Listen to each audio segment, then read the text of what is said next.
And we should be live! Hello and welcome to You Waifu, the talk show... I just realized I fucked up on the name. But yeah, the talk show where we talk about monsters of all shapes and sizes and species and discuss the biology and culture of our weekly monster. I'm Scamper Blaze, the guy to the left is Blackout. We are a couple of idiots, and please forgive me as I have to fix the Twitch title real quick.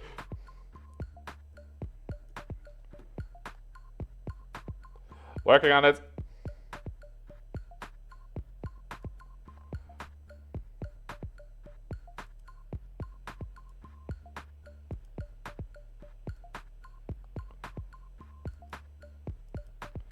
We are not responsible for loss of brain cells while watching this.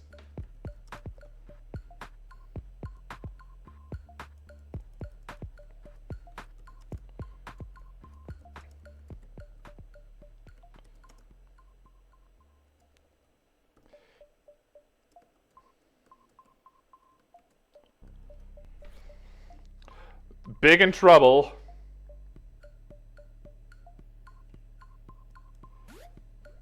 Yeah. This is one of the episodes that a certain someone, me, forgot to upload. So, because of technical issues, we're doing this again. Yeah!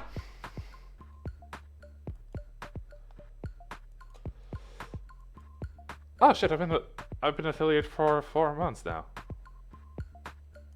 Dope! Anyways,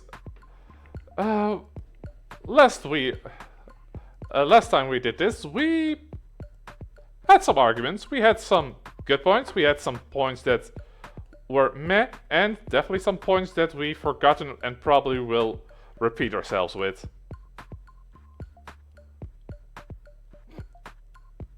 Fair enough.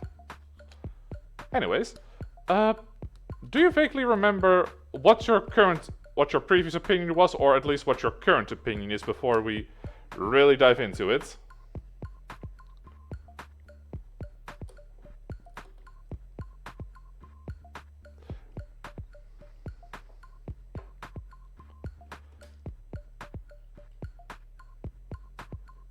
Yeah.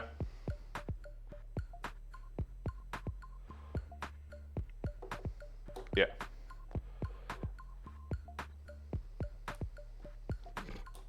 Yeah. Anyways, fairies are one of those creatures that have, both lore-wise and just fantasy-wise, have a lot of names. You may know them as Fae folk, the Fae but spelled differently, fairies but spelled differently.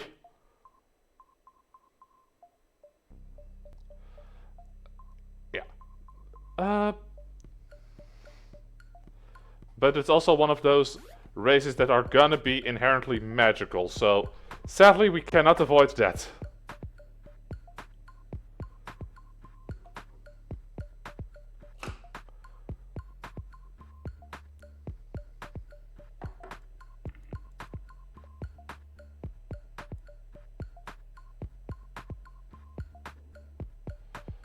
Yeah, it also helps that we now kind of have built more bases with other races that they could interact with and or build upon.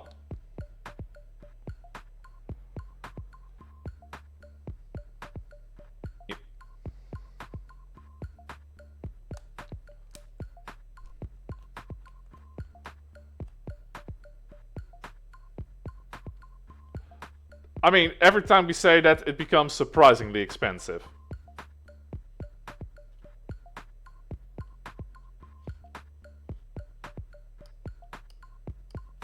Yesn't, because you said that before. But, regard. Yeah. Fair enough. But, your mic is kind of peaking, but in that case, the biggest, well, noticeable feature that these types of fairy tend to have are their translucent wings on their back. Either in pairs of just one pair, two pairs, or very rarely even more.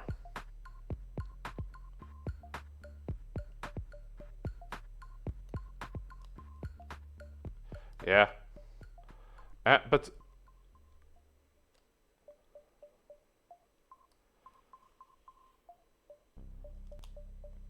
Oh, that's why I had the anatomy picture of a ladybug in my folder. Yeah.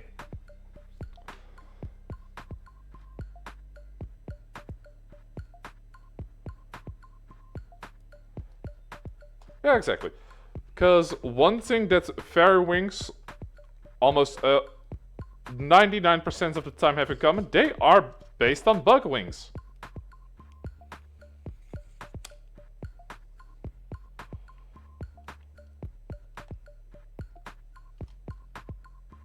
Beetle.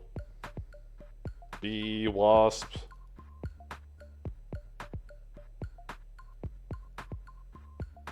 I mean, if you look at the ladybug wings, they are actually very akin to a lot of popular fairies, and they're foldable.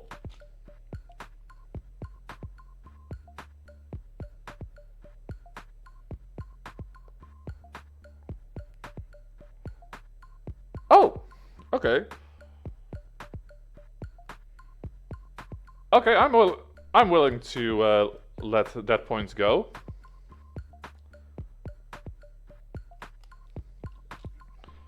Like in a resting position. Yeah, that is fair.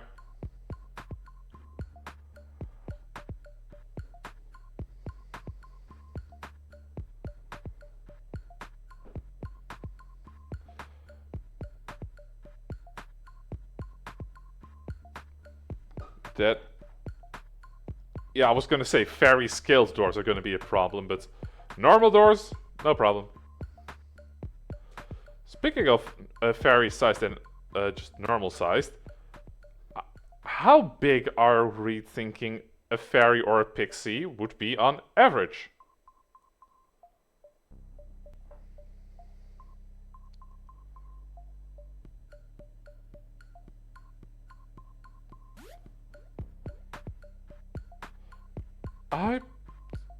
I kind of was thinking like the distance between your thumb and pinky if you spread them.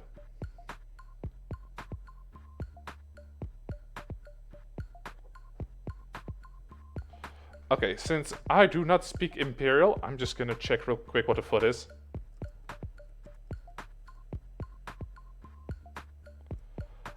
Ah, okay, 1 second. I do have... Second time I am measuring 30 centimeters today. Oh, that's a little bit bigger than I was expecting. Yeah. Alright.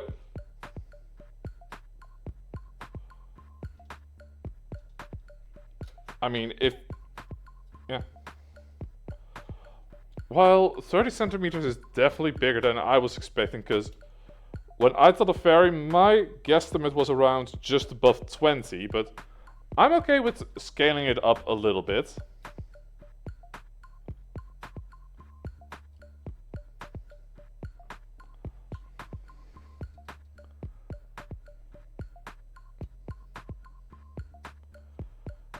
Alright.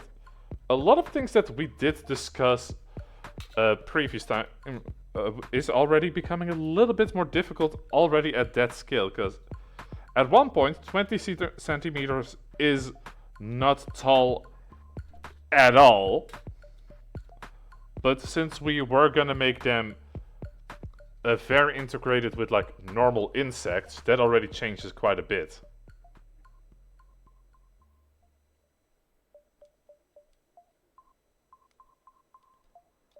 Yeah.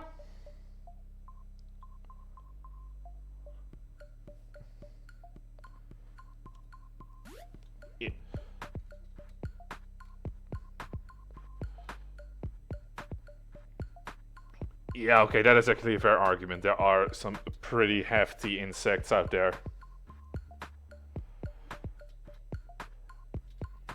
Alright, so what part do we... What has the highest priority when it comes to fairy biology? Because I think we can... There's still a little bit about the wings that we have to talk about. Alright, in that case, let's fly off on that one. Because proportion-wise, I do assume that most pixies are gonna be just like human, but very much scaled down.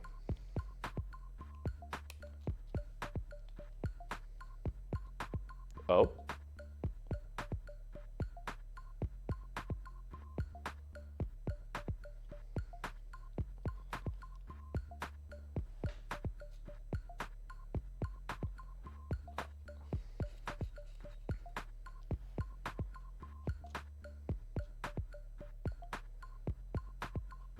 Okay, so you would say like, I'm gonna use one of the most famous examples, Tinkerbell is gonna be a pixie.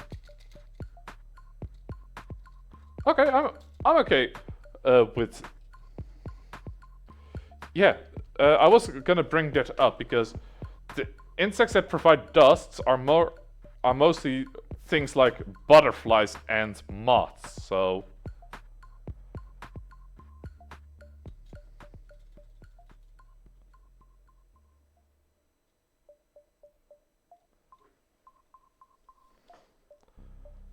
Okay. I'm willing to entertain that school of thought. Alright, so what shall we focus on first in that case? The pixie side or the fairy side?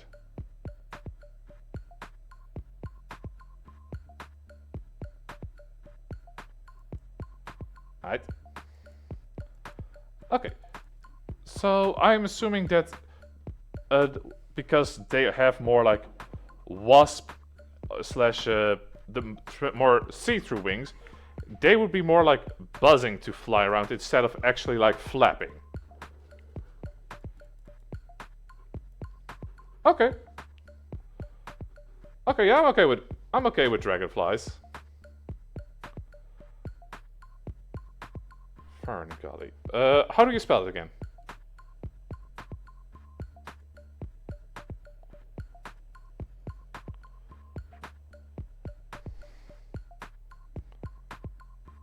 Oh!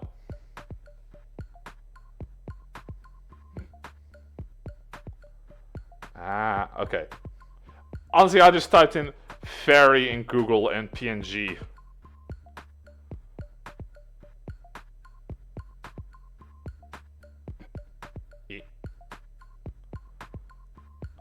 Anyway, sorry. I kind of got distracted. So, since they do have different types of wings, I do think that already says that pixies would be more mobile than fairies.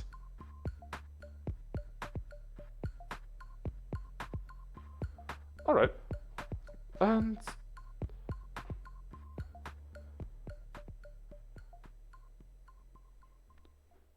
I can... Definitely maneuverability. I still want to fight that they're probably also faster, to be honest. Because the more flaps would cause more of a propulsion, while...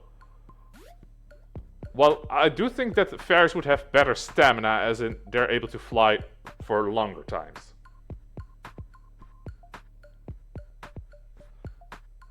Yeah.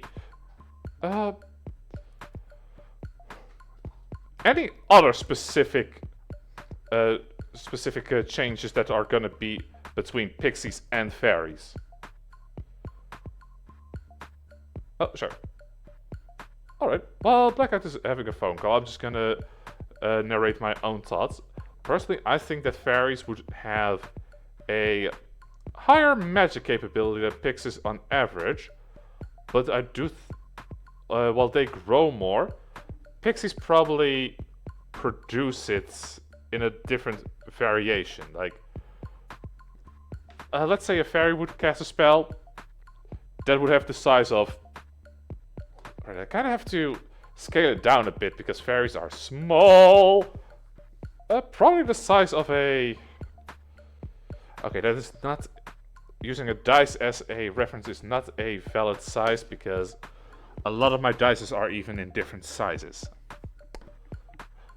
Okay, a sugar cube is a consistent size actually, so fairies probably would be able to produce a spell the size of a sugar cube, while pixies would probably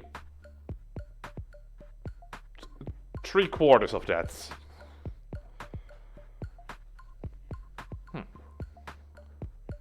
Would they also cast magic differently? Because, like I said, a lot of insects that actually produce like spores, scales, and irritant produce have more butterfly wings. So, if we're thinking of like the pixie dust, that probably would be more produced by the fairies instead. Huh.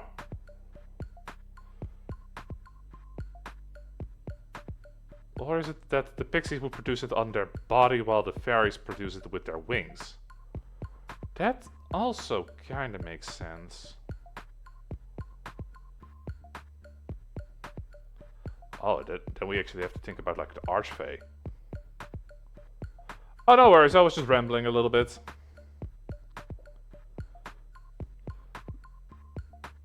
We were kinda talking about what main differences there were going to be between fairies and pixies. We're mostly talking about the wings, and we also were kind of focusing on the pixies, because on the one side there's pixie dust, but when it comes to insects that produce something like a powder or whatever, those would be more winged creatures like the fairies would be.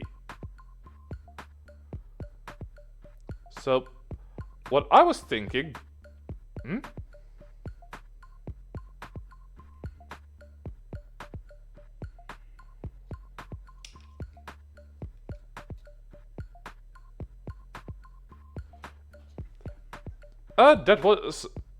that was kind of what we settled upon. But thinking about it, I do think I have an idea that makes a little bit more sense to also kind of differentiate between pixies and fairies. I can imagine them having an organ where they can produce either this powder or this what are we going to refer to it? Just dust?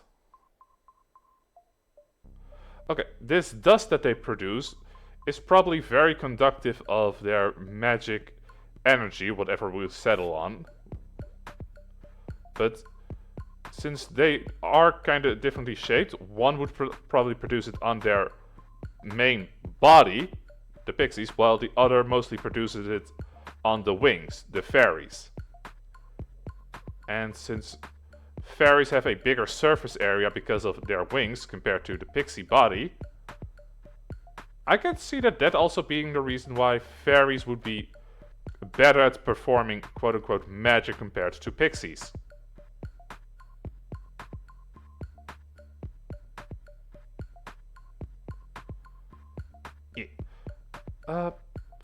Because how much of a variety of magic are we gonna give them? Like, what is magic in this context?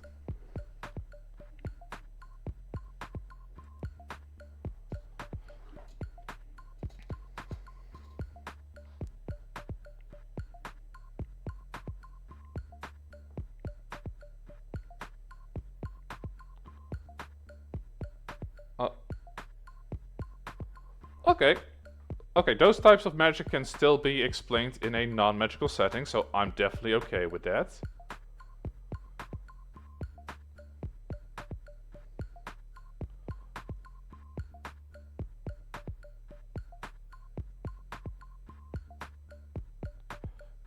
Yeah, like...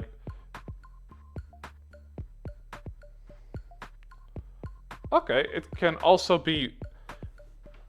be a mixture of pheromones and hormones, because it is very possible to, if you send like the right pheromones to like plants, they will get different signals and then do different tasks. Like, you've probably heard by now that if certain plants get eaten, they send a quote-unquote signal to other plants, and then those plants will start tasting worse.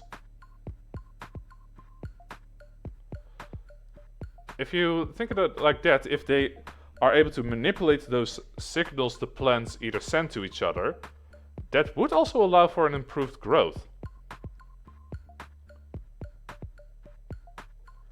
And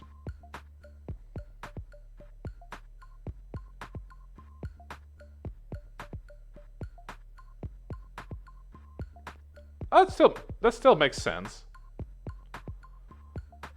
And even that way we don't even have to alter it that much between like different types of dust, because if it is good for plants, it might also affect animalistic cells or animalistic nerves.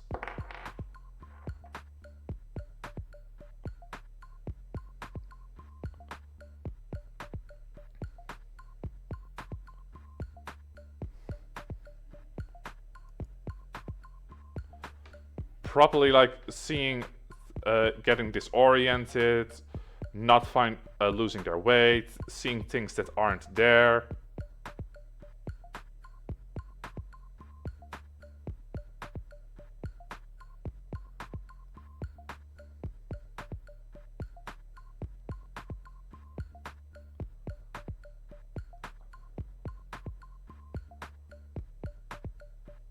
I could. Oh, I was going under the assumption that if it gets in your system, it causes hallucinatory effects. But yeah, I could definitely see it having the property to kind of refract light in a way that makes things appear differently than they are.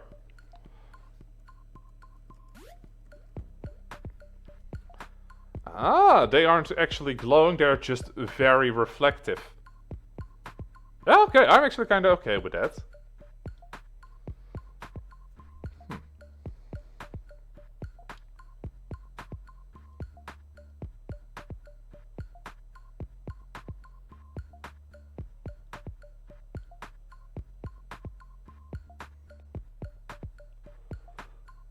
Uh-huh.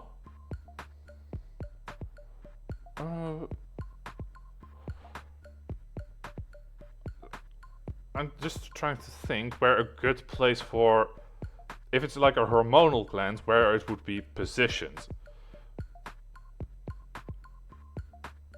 Okay. Okay, so if fairies mostly like use their big wings, it would kind of make sense that it is probably somewhere around the spine near your shoulder blades. While that position still makes sense for pixies, it doesn't necessarily get on the wings as much because their wings move a lot faster, so it doesn't stick on there as well.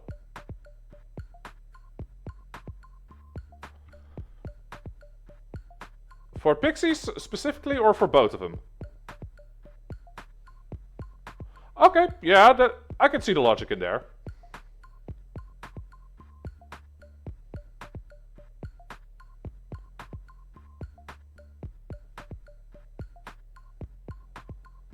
Uh-huh.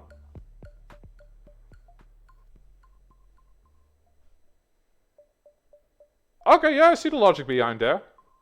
And that also just kind of gives context to that one Peter Pan scene where he's collecting pixie dust.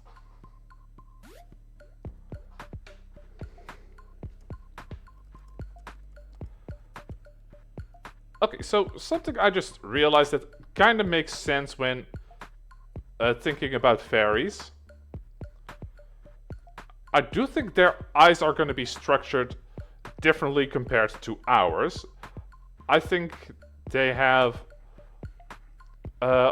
either like kind of buggy eyes and then not really actually eyelids, or they do but just, at least think they're ratio-wise their eyes are gonna be bigger.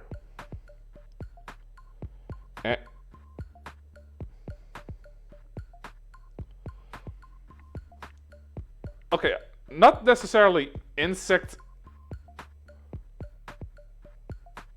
Okay. Okay, not actually eyes like that, but more that the irises take up like a way bigger surface so they look like bug eyes. Yesn't, but without like the white part of the eye.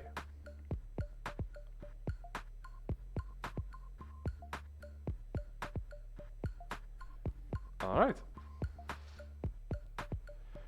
Yeah. Yeah, this... I always forget the English word. I mean, I also forget the Dutch word for it, but I definitely forget the pronunciation of the English one. Yes. Yeah. And I do think that the pseudo eyelids would make sense because they're gonna be flying around a lot, so they don't want their eyes to dry out.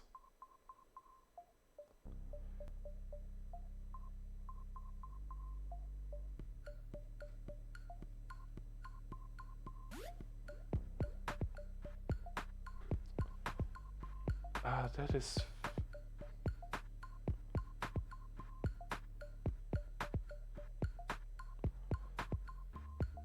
I mean, how fast do you think they would actually fly?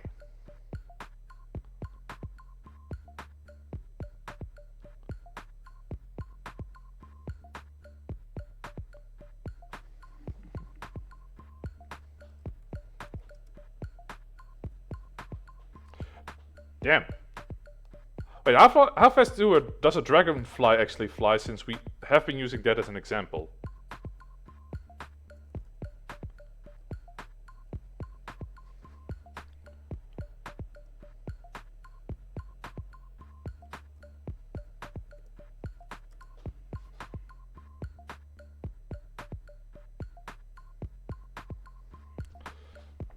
That is surprisingly fast, but to be fair, they don't have a lot of air drag.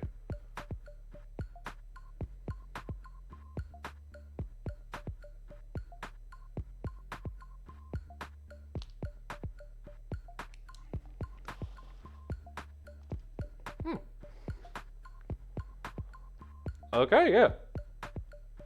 I'll be honest, I do think that because they aren't, like, fully built to fly like a dragonfly, it's probably going to be a little bit slower.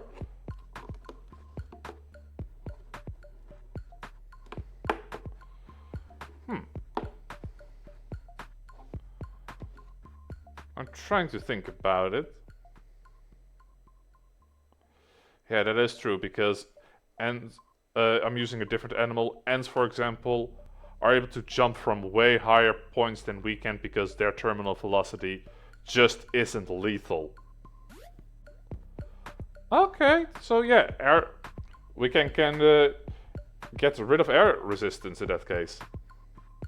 Or at least consider it negligible.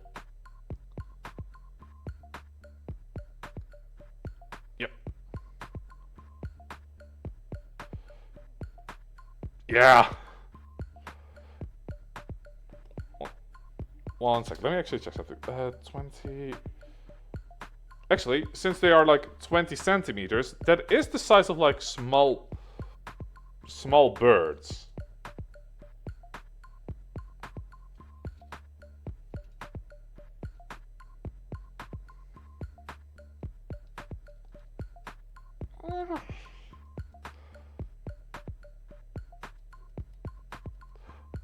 Okay,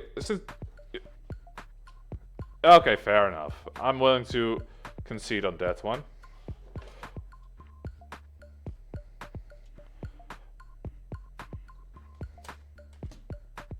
Okay, so since I did bring up birds, would fairies have an eternal skeleton like we do, or do you think they're gonna be more like an exoskeleton like insects do?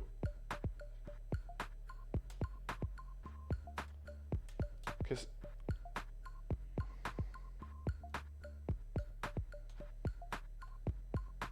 that is acceptable. So I'm assuming we're going with like the hollow bones that birds have.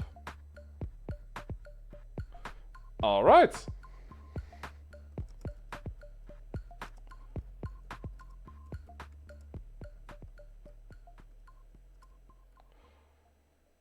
Yeah, that is also fair.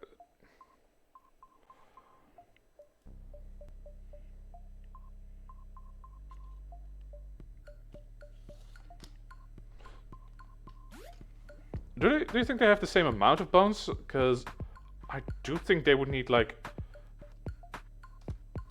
Yeah, I do think their rib cage would consist of less ribs, but I do think they would have an additional set of joints on their back to kind of help with the muscle control for flapping their wings. Yeah.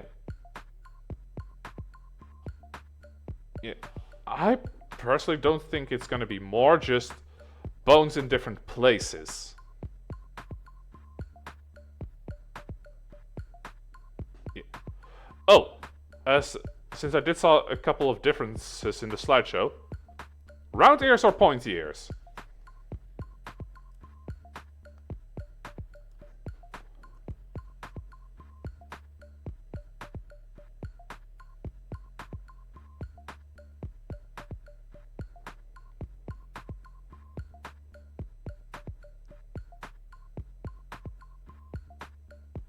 I kind of wanted to do it the reverse, because fairy is more of a round sounding word than pixie. No, because honestly, pixie just sounds a lot sharper. Huh. Alright. What is the next thing that we really need to address? Oh, actually, since we kind of talked about pixies, anything specific we have to talk about with fairies?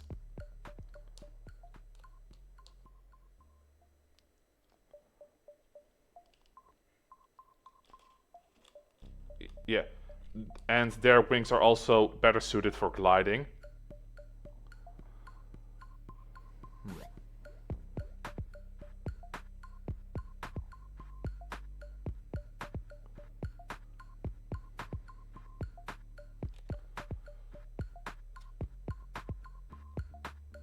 Yeah.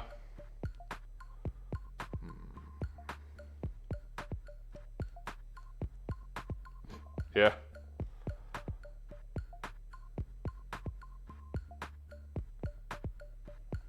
Yeah, that's fair.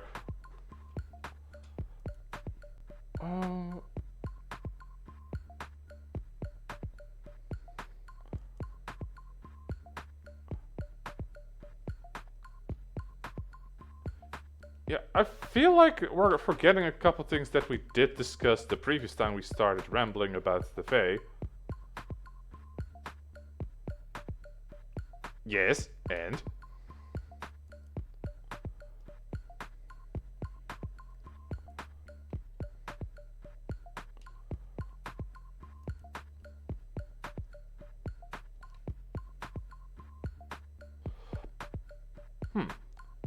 Uh, I can. Oh, wait, yeah, dietary things.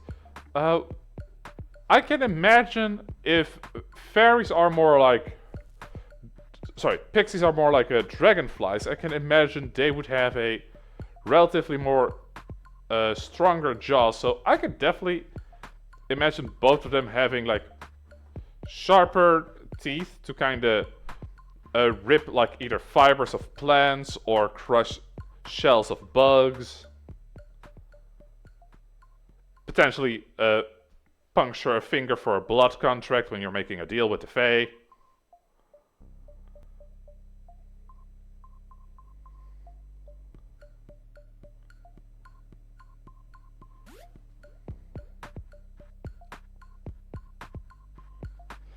Yeah, because, sure, in a lot of depictions, fairies are described as beautiful creatures, but other sources just describe them as unsettling. So, honestly, I think it's mostly going to be like the minor details where they, if you were to hold them under a magnifying glass, you were like, ugh.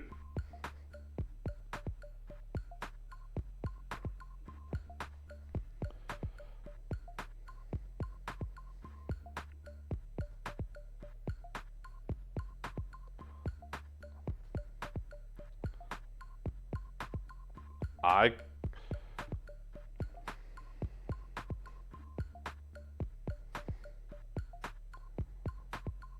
Okay, yeah.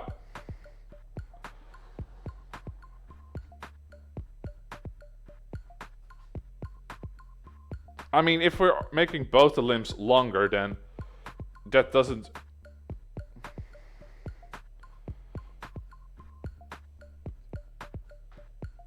I'm just trying to. I'm like trying different positions just to see how that would relatively look. Like, I'm leaning forward, leaning backward, kind of scrunching. Yeah, I can.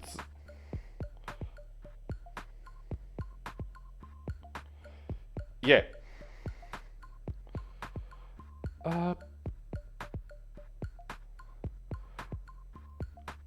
Okay, so I there's this one image that I'm now just thinking about that I kind of want to give to Ferris just because it looks funny in my mind.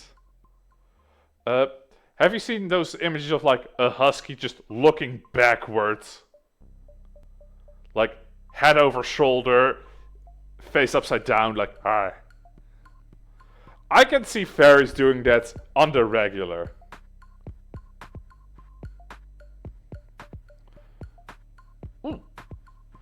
Okay, actually, something I had to think about, because they do share a lot of things with insects in common, but I don't think they have the capability of like climbing walls that insects would have.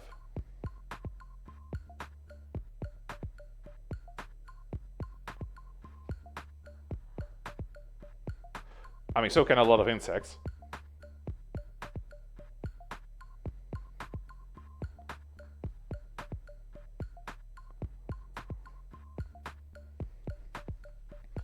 Yeah, that's why I said I don't think they can really climb the walls. They just fly, float, glide, yada yada yada.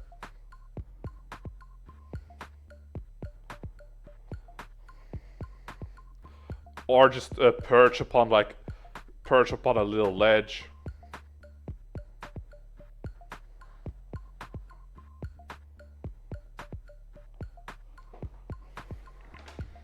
Uh-huh. Okay. Do you think they can? Since momentum is kind of a bitch, do you think they can stay in place like hummingbirds can, or do you think they have to carry the momentum while flying?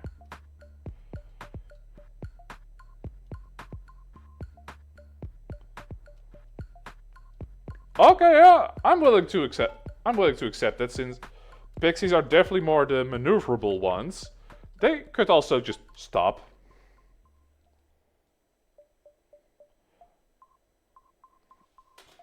Yeah.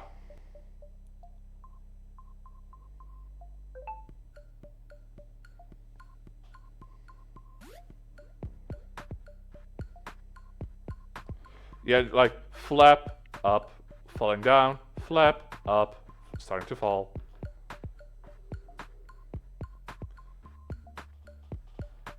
Yeah.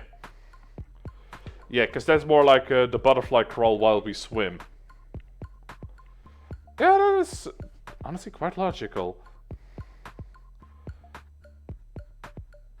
Okay, next thing I think we need to speak about is something that we talked about the previous time.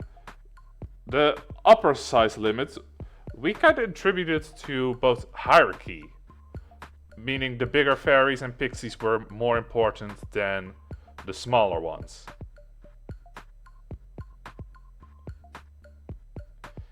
Yes, because when you look at like the queen bee, it is definitely a biological thing. Not just she's in charge, so because she's bigger, but she's bigger because she's in charge. It is actually because they feed that one a completely different substance, and her biological makeup is in a way different than like drones and. Wait, is it in English drones the male bee or? Okay, yeah, I was like thinking like, wait, is drones the worker or the guy? But no, workers are something else. Yeah.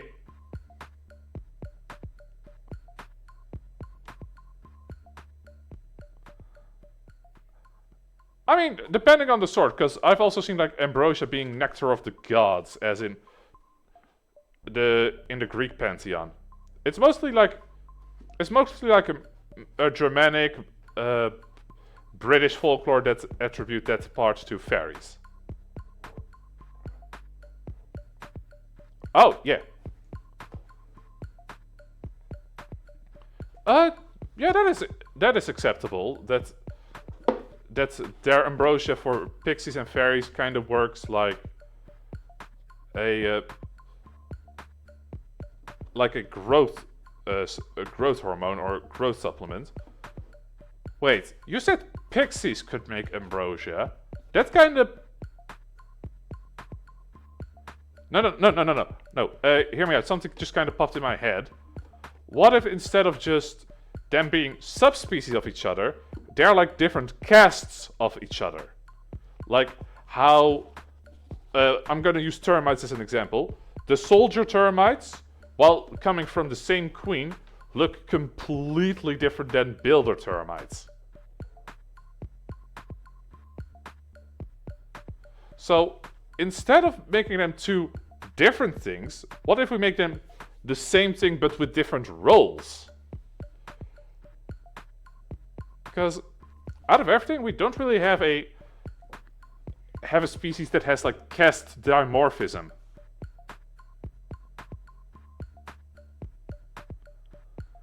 Alright, so in that case, we can attribute their roles and functions during the culture bit.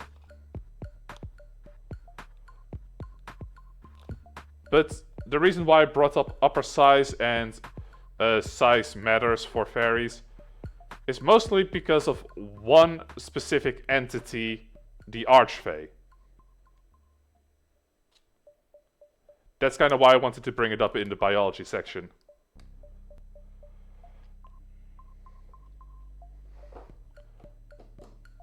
Reproduction, gender, diet.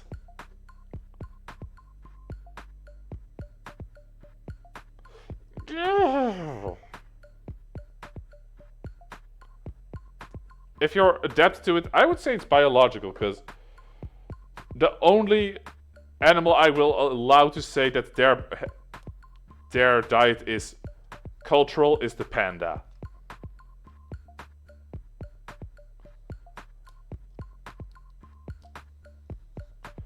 Oh, I could agree with omnivores, but there's of course, they aren't gonna devour a cow.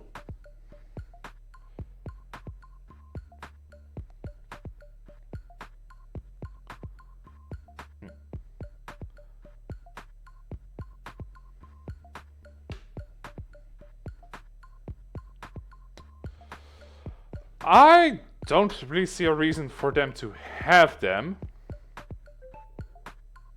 So that is true. So I'm gonna say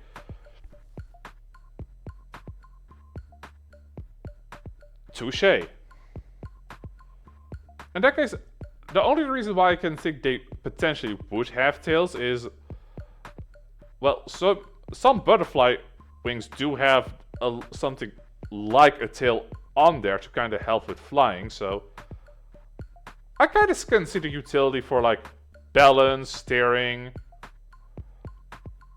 Yeah, like either like a rudder or their distribution of their dust.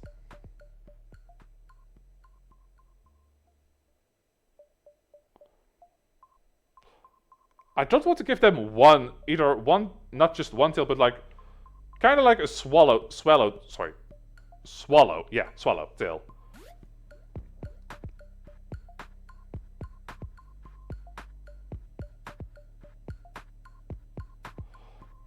I'm listening.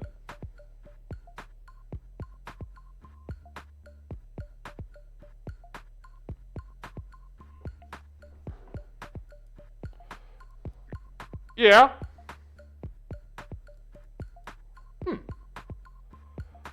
I was more thinking of... I'm gonna look up an image real quick.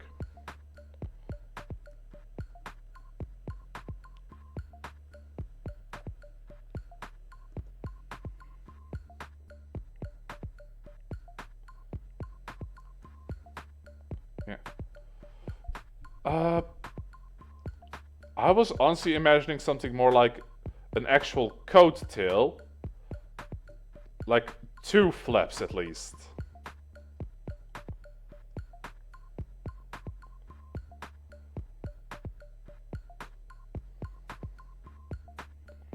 two fins.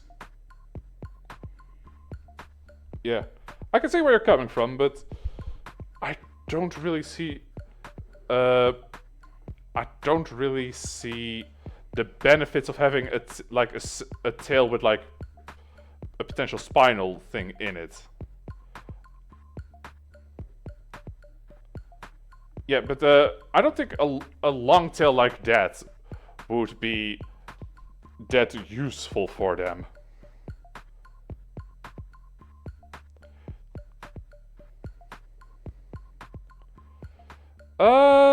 Depends. Do you mean positive or negative?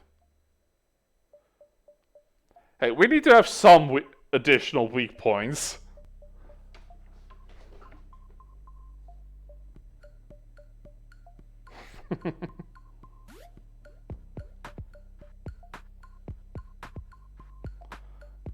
Yeah, we still have a lot of remnants of evolutionary process. I don't think we need earlobes.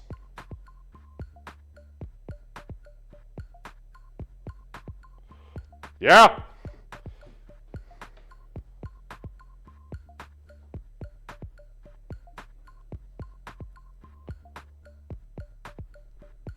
Okay. Oh. Oops. I think my phone is fine.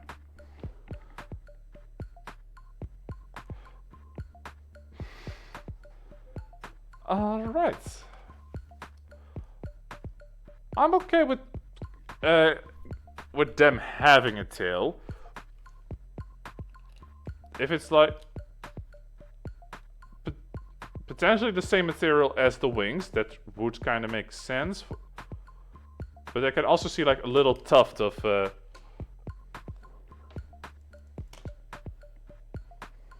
yeah, like it's definitely a more peasantry type of tail than a utility type of tail. Like I can see it.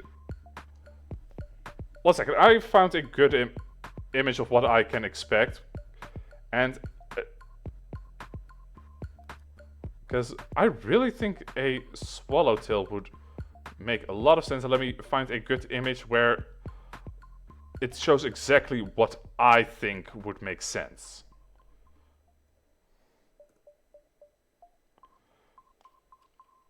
If Discord wants to work with me, maybe.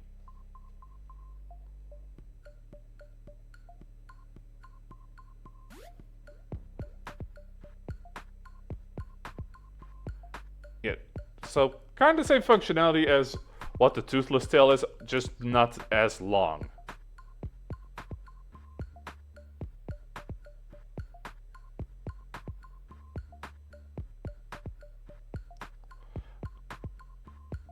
That is fair. Like, that's why I'm thinking. Yeah, so I can definitely see it being kind of either membraney if it's a pixie, or more fluttery, like it's made of the main wing.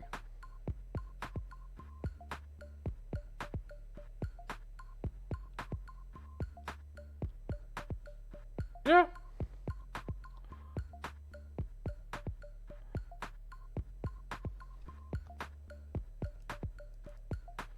Yeah, exactly.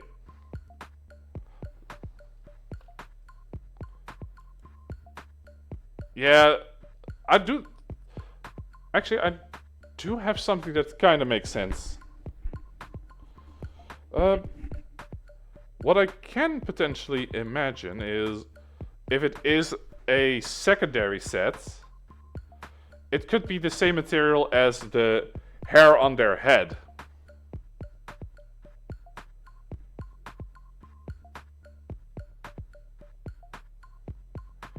It doesn't sound like you're a fan of that.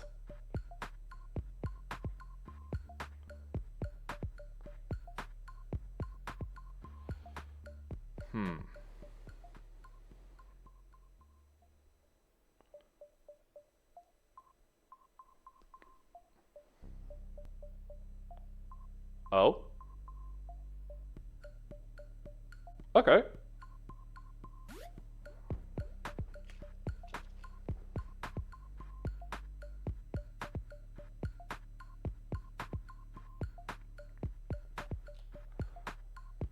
it definitely provides a unique aesthetic. I don't hate it.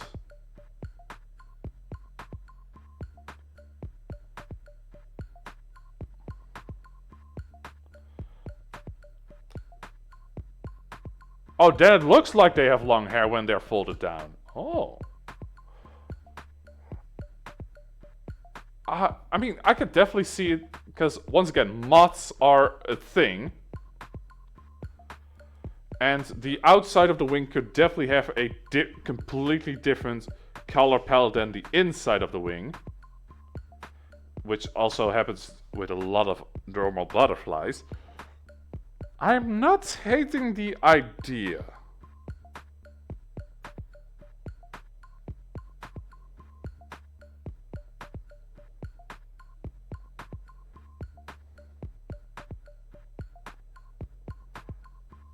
Okay, biologically speaking, there's not gonna be like a lot of. I'm assuming there's not gonna be like skeleton parts in the wings, correct? Okay. Biologically, what I can then imagine.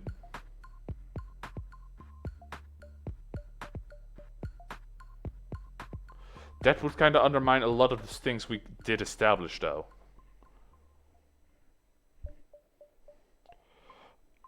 Okay. What I can imagine is like, because they definitely have an even amount of wings.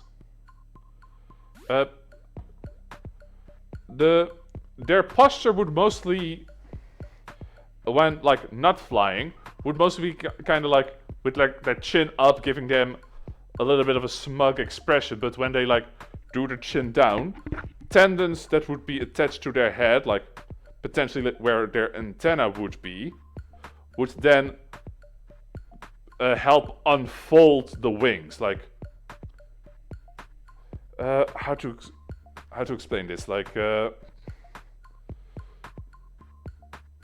imagine, okay, like I have a theoretically I know how it could work. I'm just trying to put it in words.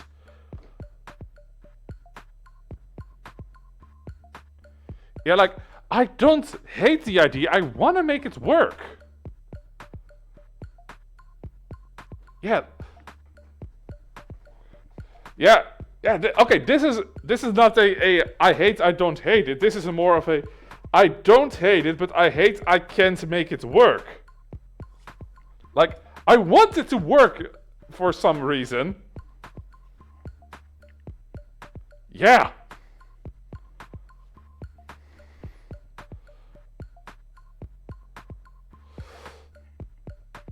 You know what? Yeah. If I ever do that, because the idea sounds very fun. Because I could definitely. Oh, wait.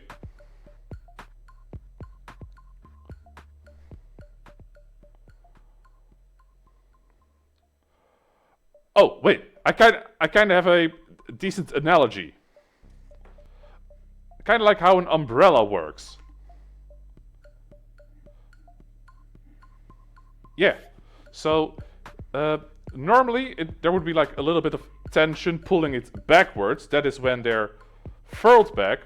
But when they put in like a little bit of muscle effort to move their head forward, tightening the tendons, that could be how it unfurls. Like the muscles just stretch so that instead of the wings being slack, the wings become tightened.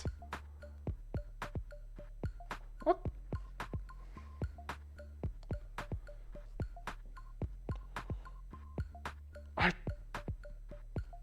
Like I said, that just sounded so nifty that I just wanted that one to work specifically.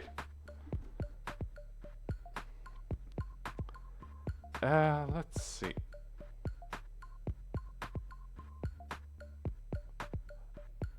No, it still works. Like, if we put like the muscle group, like in the neck, then the positioning still works. That if you put your head forward, you tighten the muscles going along your neck to along your spine, which then causes the wings to tighten so they are able to fold out instead of just hanging slack behind them.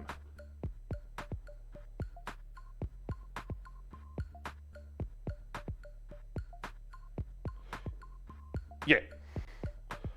Okay, with that out of the system.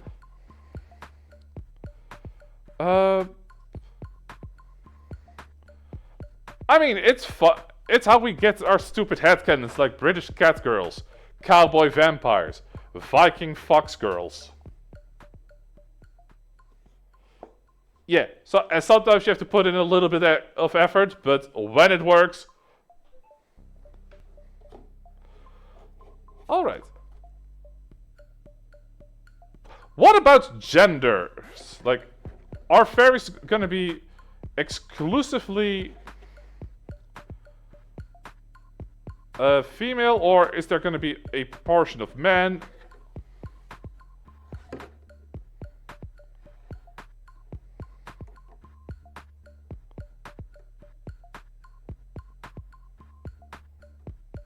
Pixie, fairy, and archfey?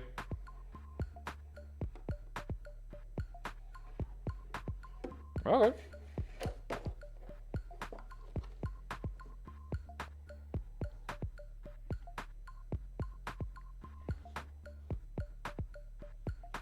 Okay, I'm willing to accept that.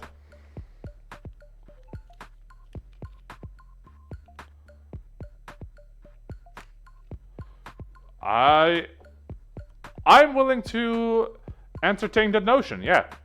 Oh, instead.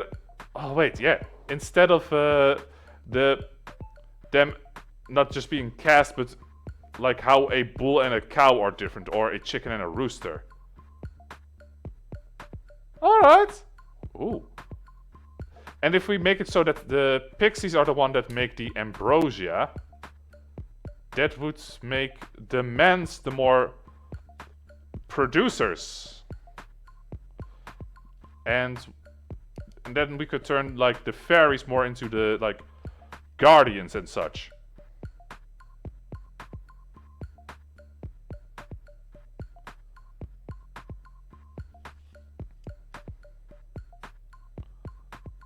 Okay. Oh, I actually thought of something kind of fun for diet since we're almost it's almost culture time. So since we did give them sharpened teeth, and I did kind of say as a joke to kind of draw blood for like blood contracts. What if we kind of make some of them like a little bit parasitic, like mosquitoes?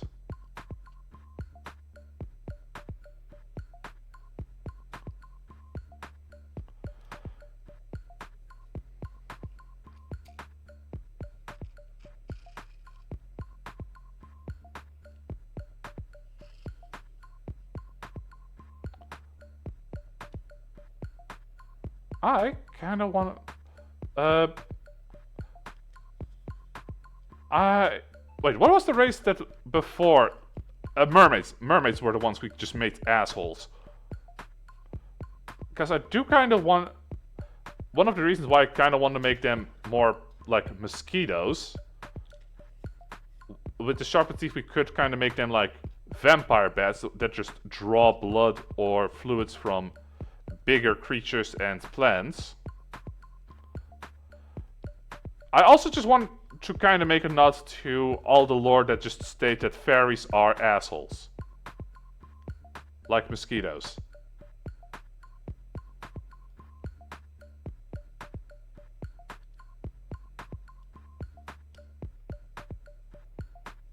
Yeah.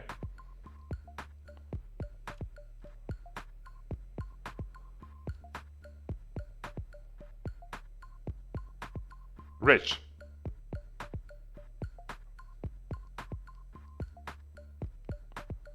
Okay.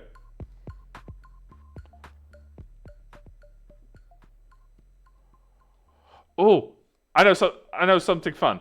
While fairies would go more for the protein, the pixies would go more for like the iron-rich things. which then would also potentially play into the iron allergy that fairies tend to have in fiction. Because with mosquitoes, it's only the females who drink the blood, while the males are the vegetarians.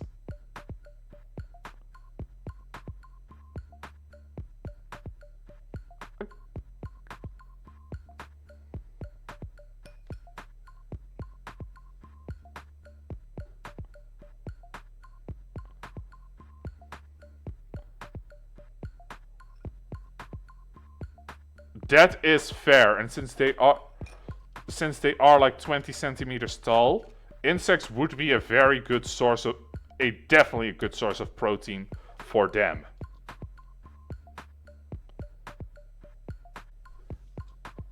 Absolutely. Little piranha cunts.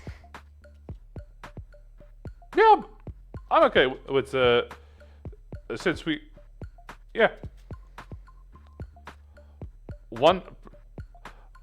Oh wait, yeah. They mostly they would eat insects for like nutrients and such, but if the men are the producers, they would also kind of siphon off blood from other creatures to process that into ambrosia.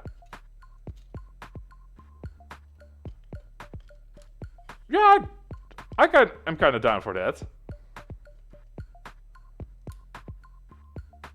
Oh, a little bit of a reverse situation what we did with our centaurs. Okay, so barring Archfey, because they definitely would be in charge, what would you consider to be higher in the hierarchy, fairies or pixies? Because personally, I'm thinking fairies would be definitely a big step above pixies.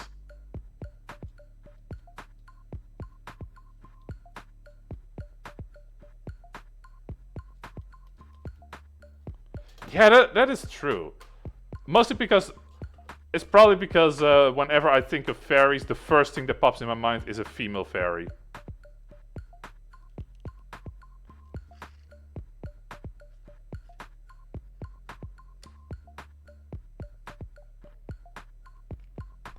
Alright.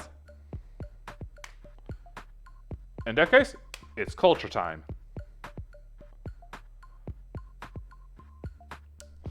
Amen.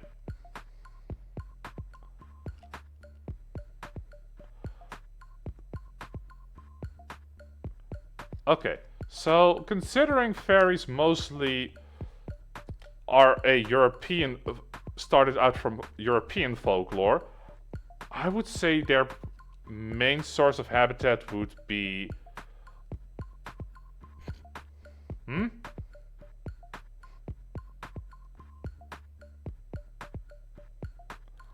I can see why, but I was mostly gonna be like France, Germany, definitely Britain. Yes!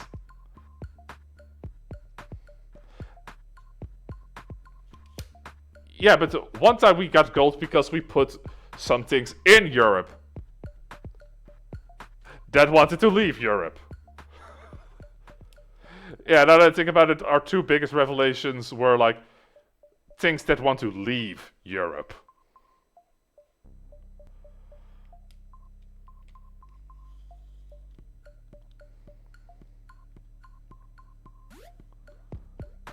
Okay, we can agree on forests at least.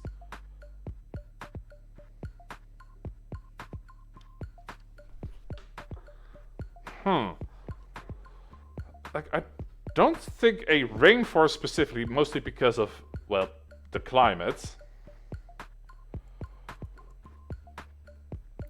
Raindrops the size of their head.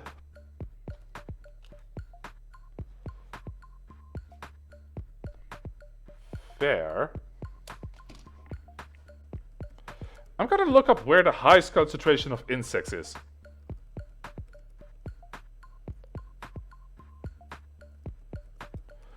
So we're gonna put them in Australia.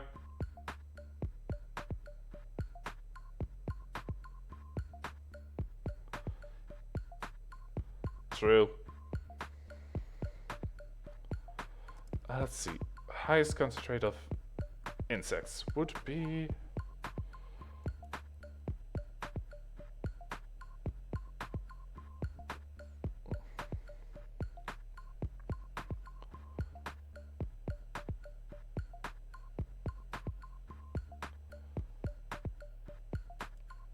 Okay. Because whenever we think of something like tropical, we do try to go for like the Amazon. I can see the logic, but I'm gonna try...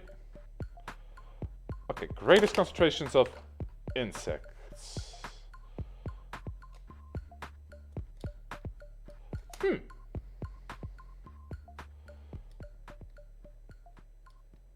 Okay, so what type of insects would they mainly eat? Because I'm thinking like grubs, like caterpillars, which are like big and fat.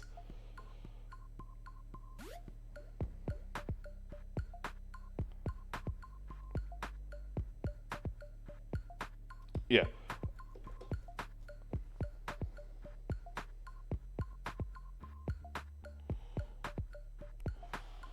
I don't think they would go for like subterranean insects like ants, so termite hills, out of the question.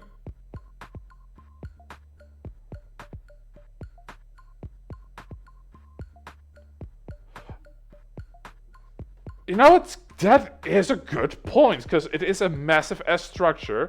That definitely... And... Oh, wait. And a termite queen is so fucking rich in protein. Yeah, like I said, great source of protein. Because all the larvae, all the eggs. Ooh. African savanna fairies.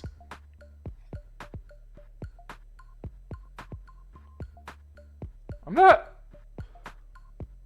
Okay, sorry, something just popped in my mind, and the idea is like, I like the aesthetic now. Voodoo pixies.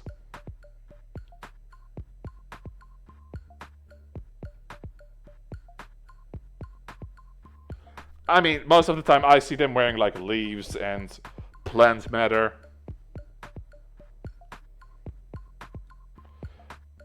Yeah, I'm not hating it.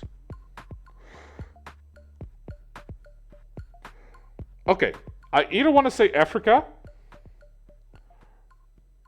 Yeah, Africa is definitely a good pull for them. But because I said voodoo pixies, I'm thinking of potentially putting them like in the Louisiana swamps. Yeah.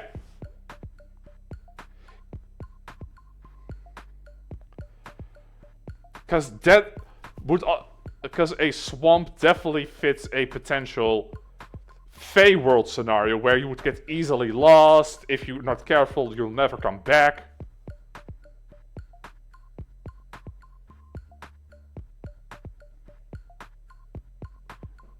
Acceptable. I'm okay with... Oh, wait, since there's also like African and Asian elephants. American and African fairies.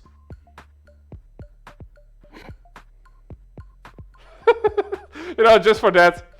Yes, let's just have two different types. And the hybrid. The Afro-American fairy.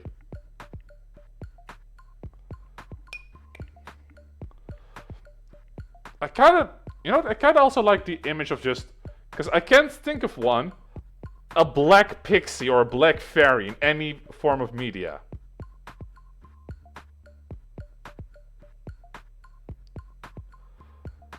Never mind, I just thought of one.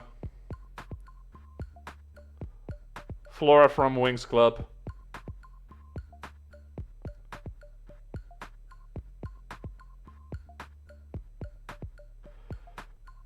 But yeah, I'm still actually kind of down for just having them in the African savannah.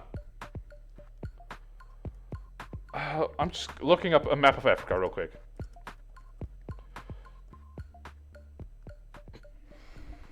Because considering they're not that big, we can definitely narrow down where in Africa they would be, right?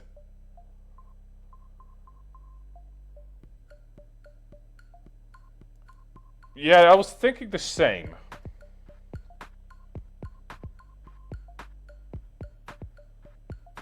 Uh, Actually, the savannah is more like southeastish, to be exact. Yeah.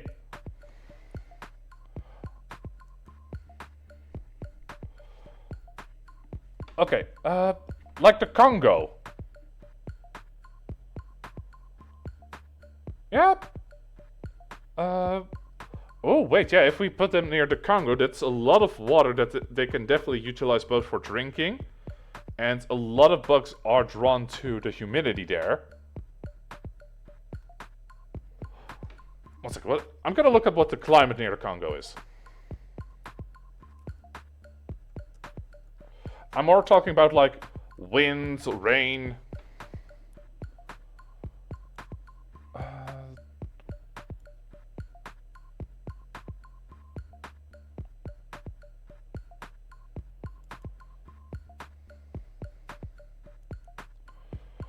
Yeah, I'm surprisingly okay with this idea.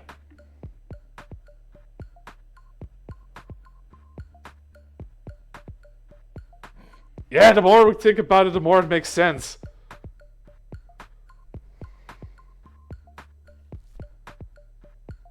Yeah. Okay, I'm just looking. Okay, there is actually some good okay, I was looking at the Congo, and while it isn't that far away, the savanna areas are quite a distance south of the Congo River. It looks like at least 100 kilometers.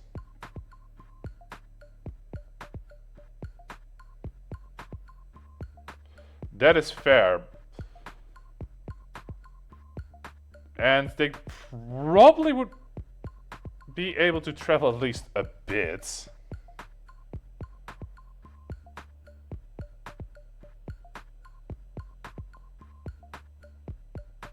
Yeah.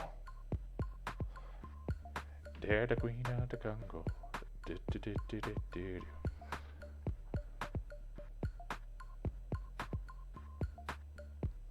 Yeah.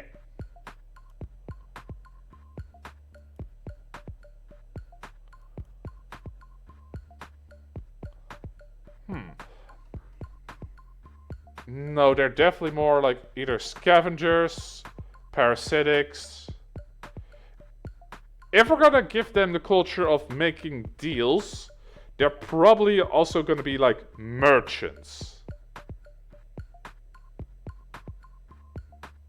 Because I, I do think they're gonna be a very social race.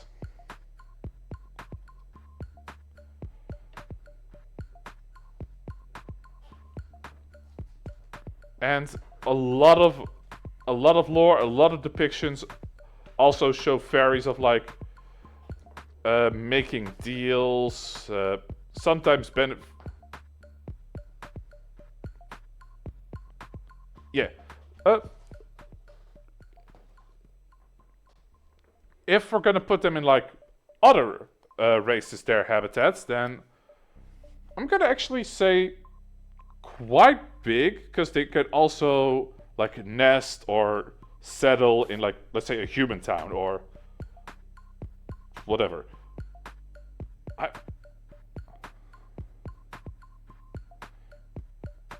Yeah, but they do need to hollow out a termite hill a little bit for them to move in. I Yeah, and it also goes down deep. I do think that... What are we gonna call a group of fairies, by the way?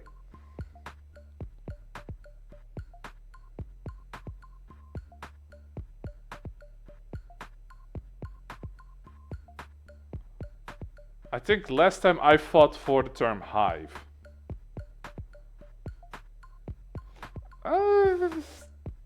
Considering we might have them take over termite hills a little bit, but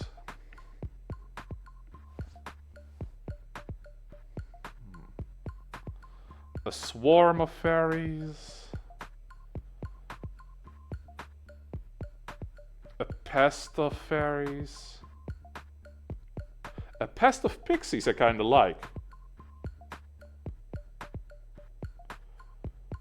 Because sometimes groups of animals do have like weird names like a gaggle or a business.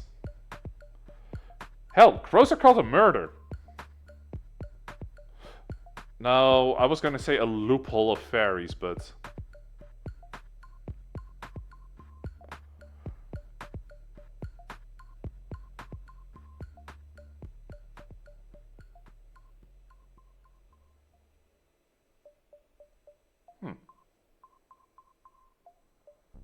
Okay, I want to try out one suggestion, and this is just me spitballing. A symphony of fairies.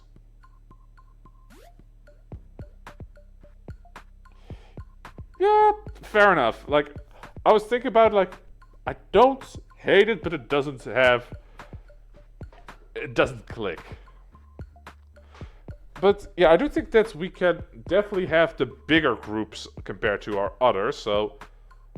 Normally, the biggest we go is, like, low hundreds, but with fairies, I could see them reaching, like, 500 per group.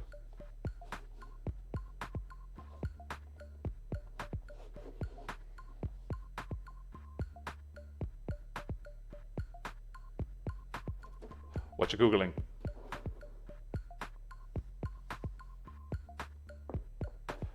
Termite hills?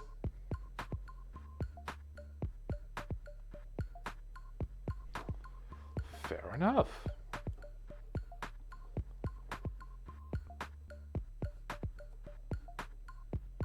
Let's see. Now I'm thinking, can a termite hill be bigger than me?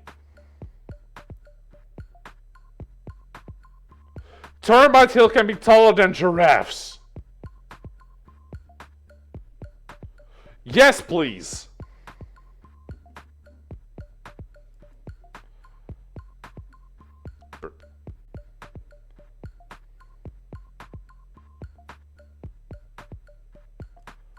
Jesus Christ! I knew they could be big, but not that big.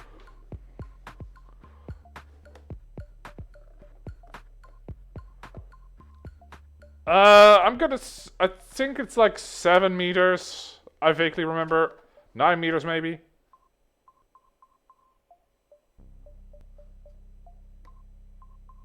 I was overshooting it by a bit.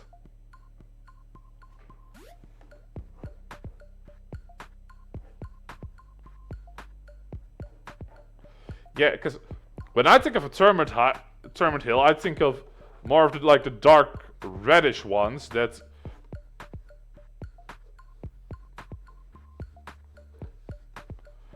No, I have, but the ones that they show in documentaries are usually a lot smaller. I did not know they could get this big.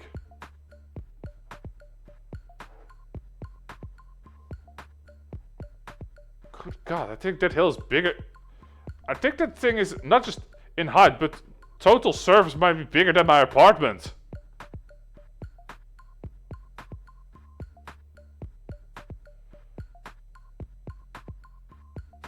Okay, that one I am a lot more willing to accept. But that is still big.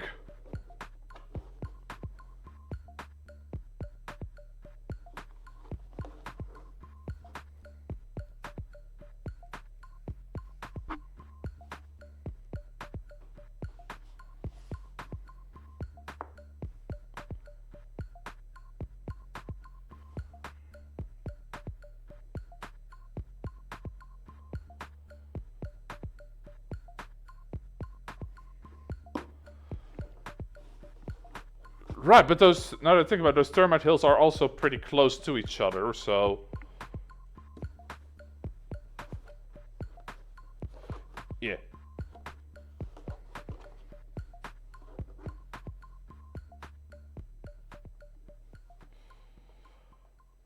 Yeah, that is... Yeah.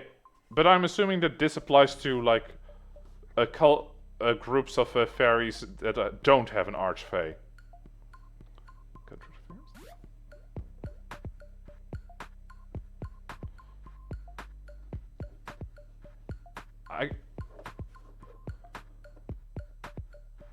Yeah, I can see like village size, town size.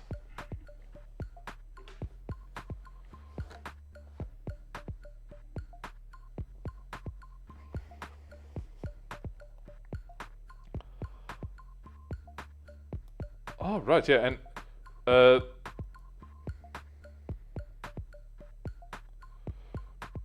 yeah, I'm okay with those numbers looking at that massive unit.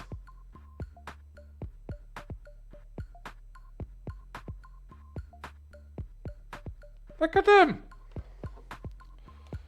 Okay, I do have a small question. How big do you think an archfey is gonna be?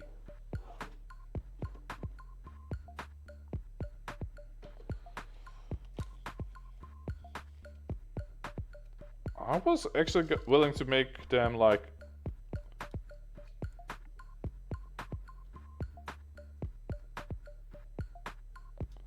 I was gonna go to like either 40 or maybe even 50 for like archfeys.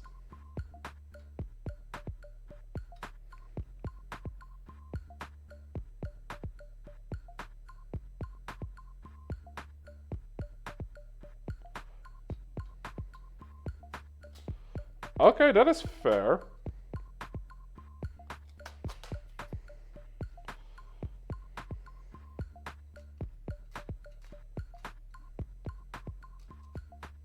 Okay, looking at the scale, if the average is like in the 20 range, what about 35 in range? Like, yeah, I'm definitely willing to entertain that size for an archfey now, because at first we made them like able to go to like small child size.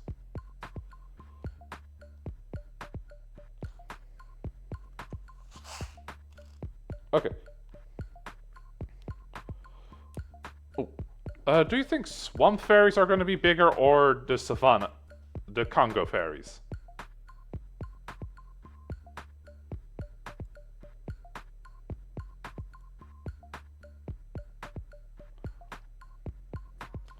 I was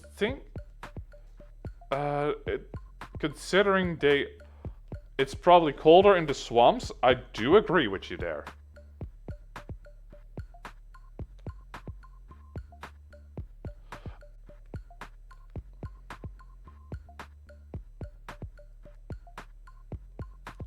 Okay.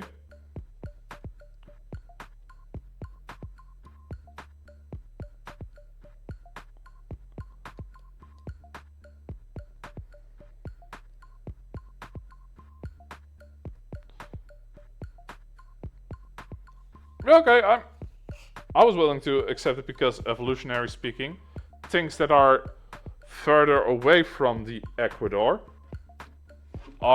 tend to be bigger in size.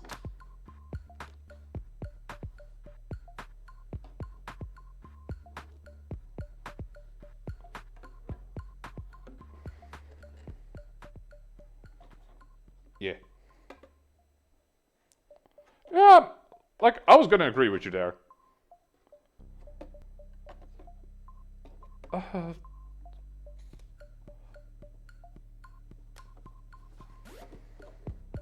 Yeah, location very good. Yeah.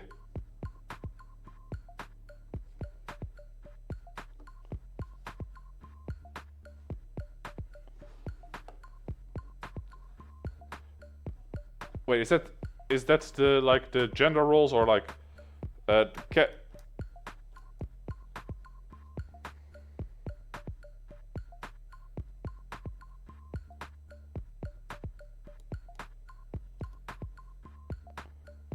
Yeah. Okay, yeah, I can agree with that. Pixies are more like the producers and such, while fairies are more home base and protectors.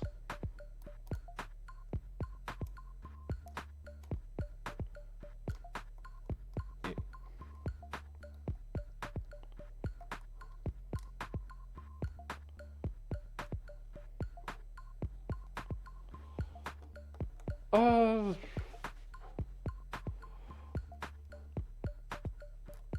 okay. Kind yesens, because that might also help with general stuff if we do the roles and hierarchy first.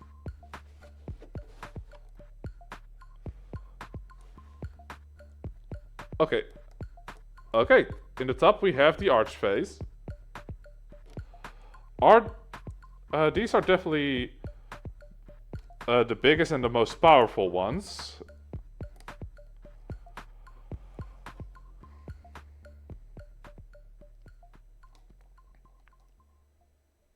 Okay, so are we gonna make the Archfey the only one able to reproduce?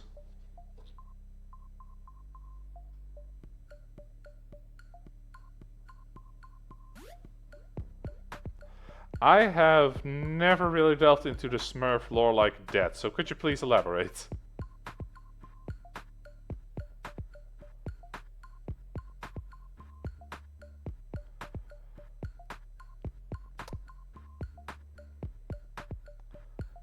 Ah. I mean, depending on the animal, that still has a lot of different power dynamics.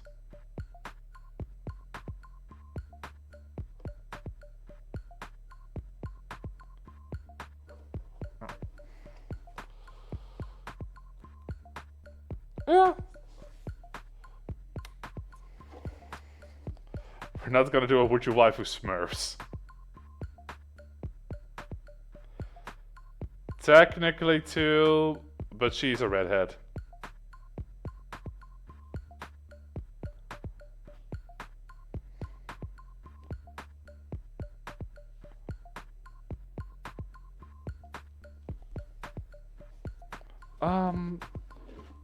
Okay, so I do think it's gonna be like a royal family because I don't want to discount Oberon from lore.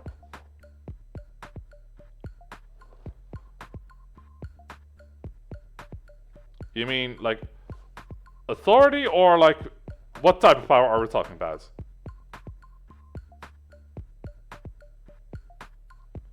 I'm gonna say yes. Titania definitely would have more authority, but since he's a male archfey, he still would have way more authority than normal fairies or pixies.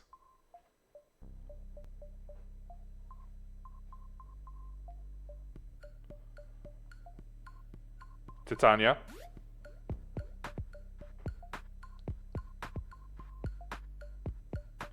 Oh, matriarchy?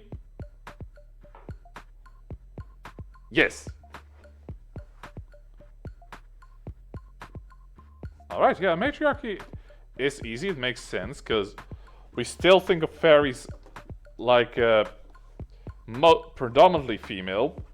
Yes, because of media, but it is not one of those species where I can be like, it's just females. Yeah. Well, I can imagine there being like either female fairies and female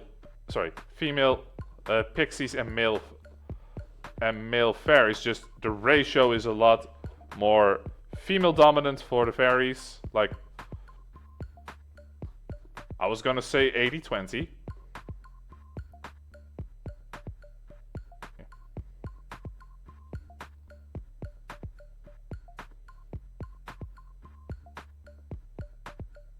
Sure.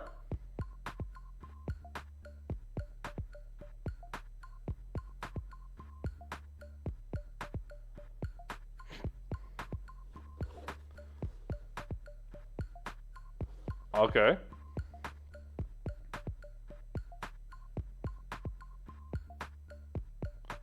Ah. Okay.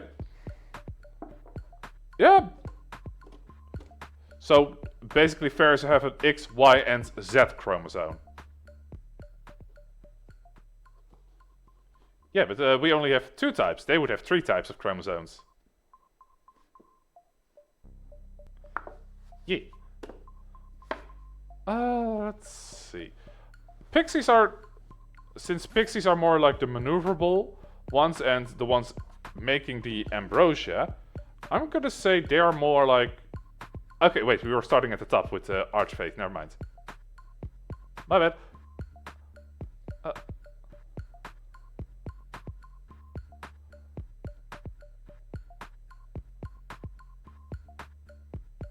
I think Oberon would be like predominantly male. Titanias I can see being female and hermaphrodite.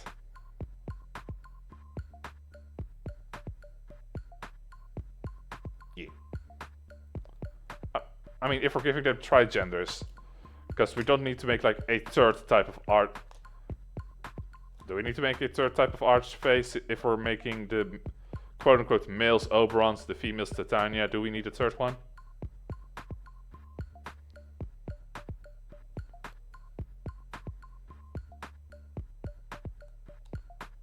Okay, yeah.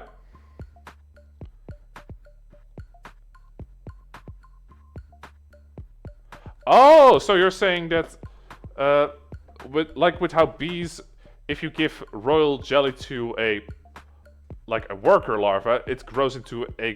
Okay. Okay. Titanias are born, Oberons are made. Ooh, I like that.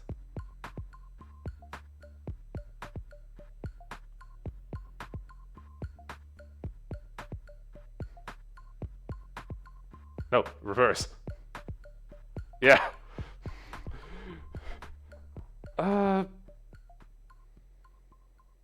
Wait, but what would happen if you have a Titania on Titania bond?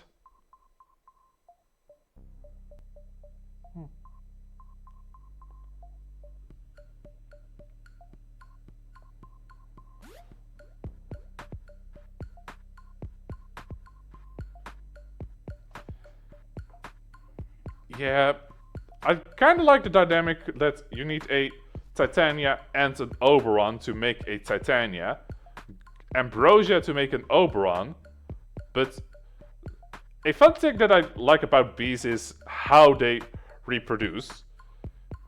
If it's just a queen unfertilized, you actually get a drone, which is a male. So you get different genetic material from that one, but it's a clone of the queen. If it's a fertilized egg with queen and drone, you either gain a worker bee or a queen, depending if you feed it royal jelly.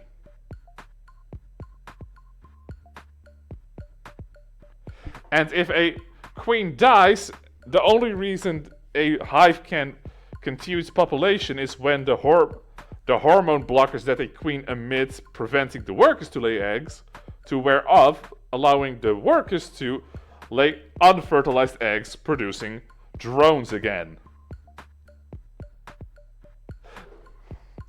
Sorry. Yeah, sorry. This was a situational hazard when it came to this topic. But I do think that either a Titania or just a Titania should not make a Titania.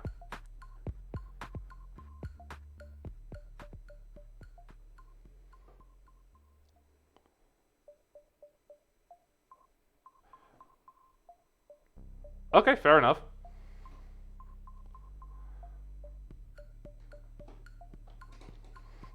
Sweet home fairy Alabama. Yeah, but 2 reasons why I think that a unfertilized Titania should not produce a Titania is 1, that would take away the entire purpose of an Oberon. Reason 2, kind of basing it on bee logic here. Reason 3, the only thing more fucked up than normal math is fairy math.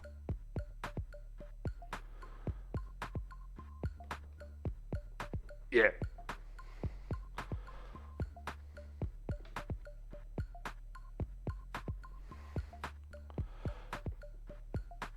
Yeah. Let... Would... Okay, so... Let's say someone would make a pact with the Fae. I assume that would be like... I'm gonna say a human because we are known as the most greediest race. It's probably gonna be a human dealing with an archfey, correct?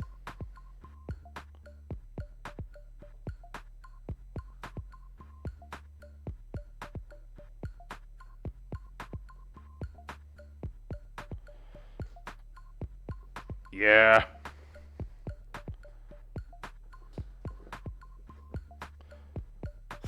You're willing to deal with the Fae.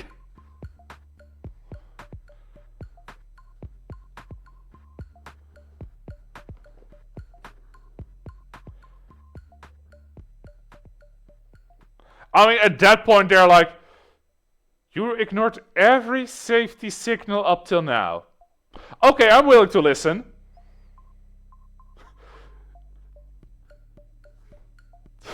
Yeah, you at least deserve to hear me out.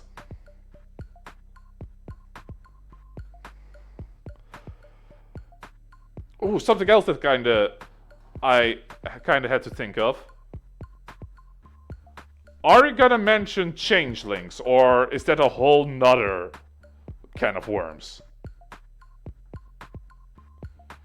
Yeah, no. Changelings as in the lore of a child being replaced with a fairy.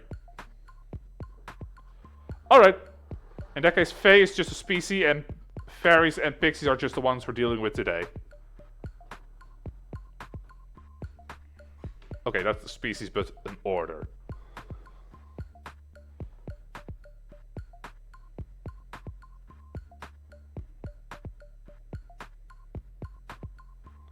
Uh-huh.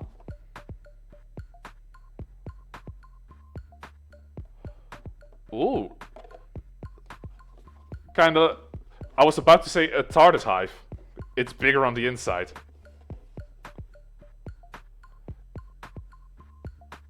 Not like... Actually, it's just...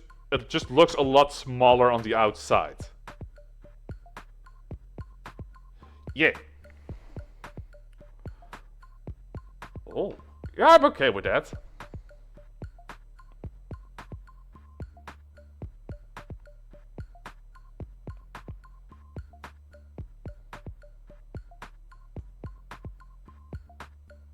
Okay, specifically monster girls.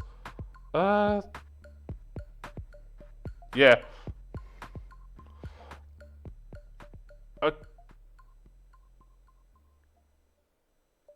I've watched enough Konosuba to agree with that. Let's see. A lot of the monster girls I think could be potential predators for the Fae are not in locations close to the Fae. Because I was thinking like Lamia, but we put those definitely in the rainforest. We're still kind of conflicted about jungle versus desert ones. Wait, what desert?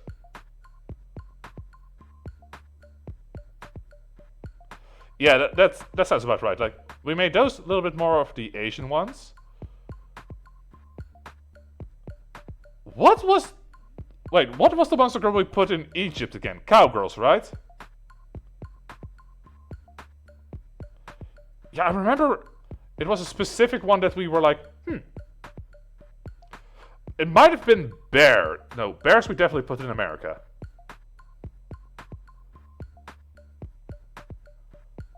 I think it might have been cowgirls.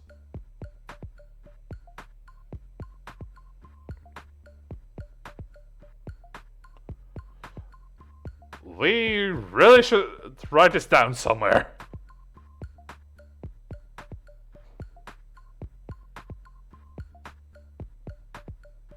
Yeah. Yeah, we did have a couple of good moments there.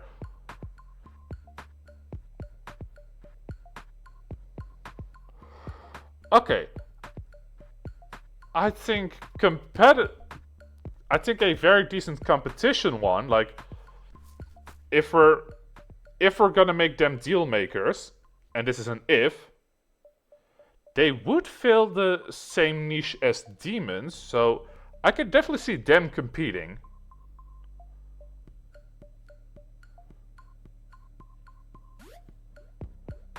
Oh, oh yeah.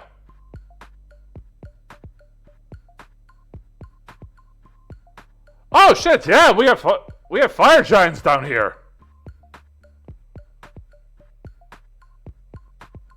Yeah, I was honestly gonna say like certain elementals definitely would not like the Fae.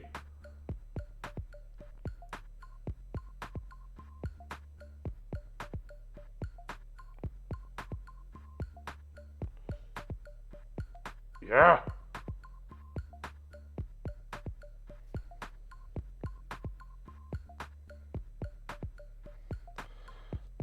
Puts shit on fire.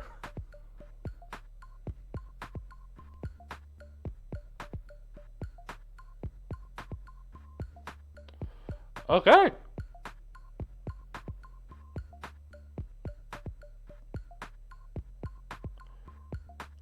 I think sometimes things just start to click post-mortem.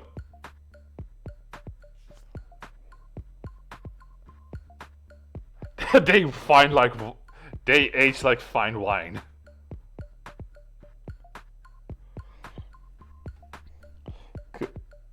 Cause... I'm trying to think of another race that could potentially clash with the fairies. Yeah, I was thinking of harpies, but it's not really birds that go for like termite hills. Those are mostly mammals like chimpanzees, gorillas, anteaters.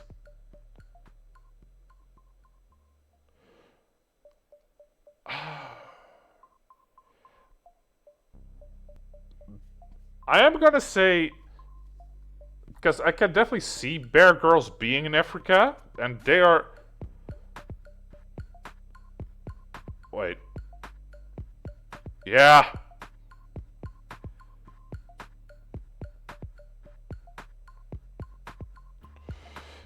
Yeah. I was thinking like, yeah, wait, slimes, they can get in every nook and cranny. They don't need to be... Yeah, slimes don't even have to be fast. They just need to make sure to get in every nook and cranny. And where are the fairies gonna go? Well, specifically wild slimes are gonna be a hassle.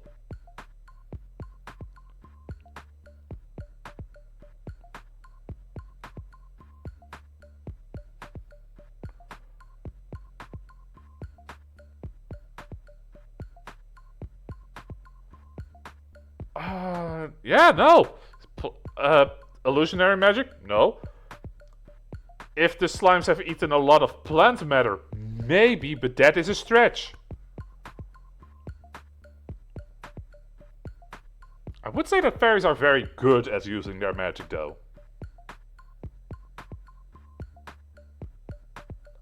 Yeah, which I just kind of find funny. That's something that is inherently seen as very magical, is getting their ass kicked by a slime of all things in a fantasy setting.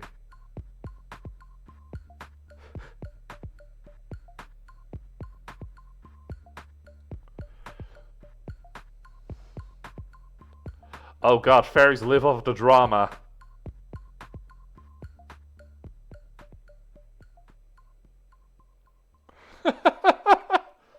Okay.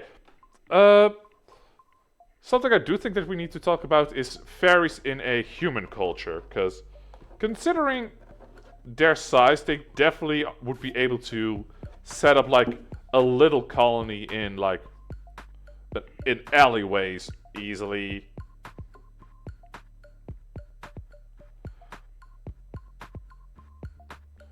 I can agree with that. I can see them putting like something akin to like a wasp nest under bridges. I still think we need to think of a group name for fairies, because Calling doesn't really do it for me, if I'm being honest.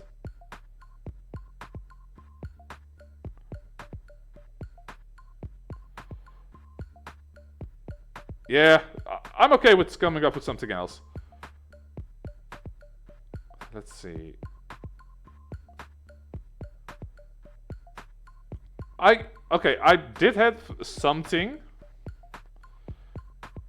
Just because of the word fairy tale, a tale of fairies or a chapter of fairies. I kind of like a chapter.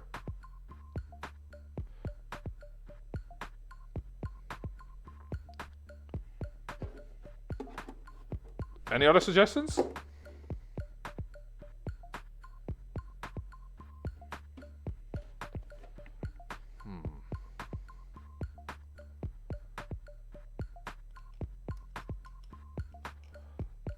Oh wait, I just realized something we forgot during the biology section. Eggs, live birth, osmosis. Acceptable.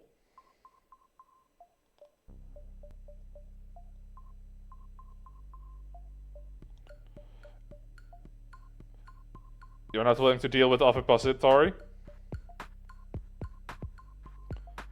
Okay, acceptable. So that means that their population doesn't grow as fast as something akin to an insect. So, but they wait. We also forgot to discuss how long does a fairy even live.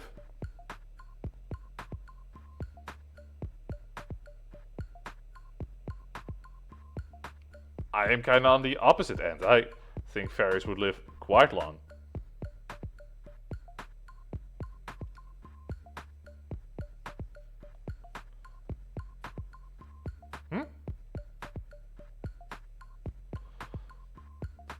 Mostly based on their folkloric inspirations. Yeah. I also stated that this is one of the species that are just inherently magical.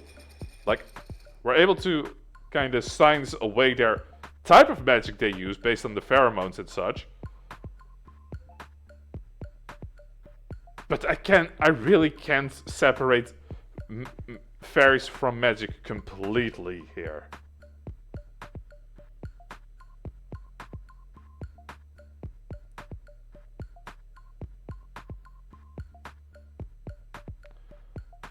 Could I fight you for 120?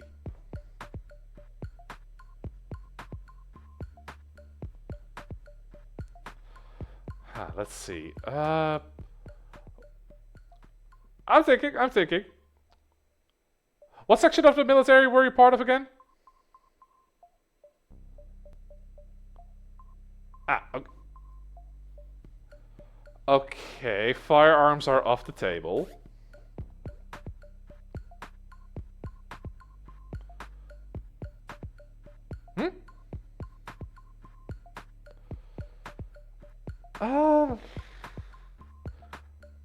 I mean, I'm not opposed to it, but I was going to suggest rapiers. Yeah, I think fencing is a fair, even ground without too much advantages. Deal.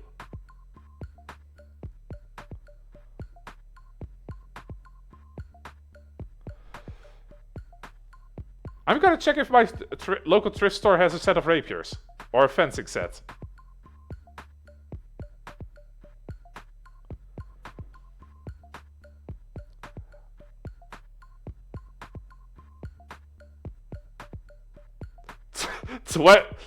If fairies can live 20 years longer or not.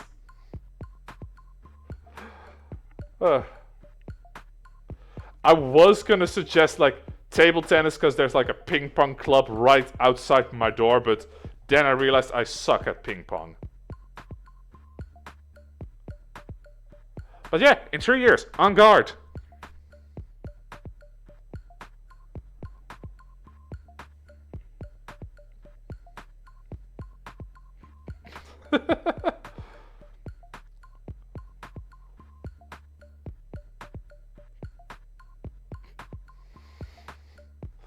Yeah.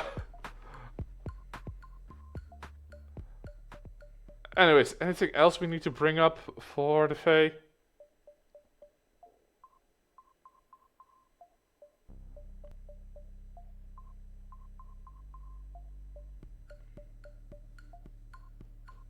Oh, right, I completely forgot about that. I think fairies are gonna be higher.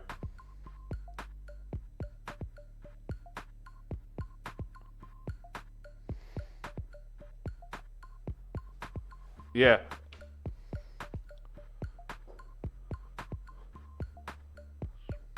Yeah.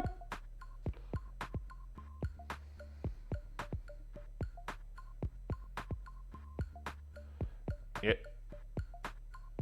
Is there, like, that's why I'm asking, was there anything else we needed to talk about?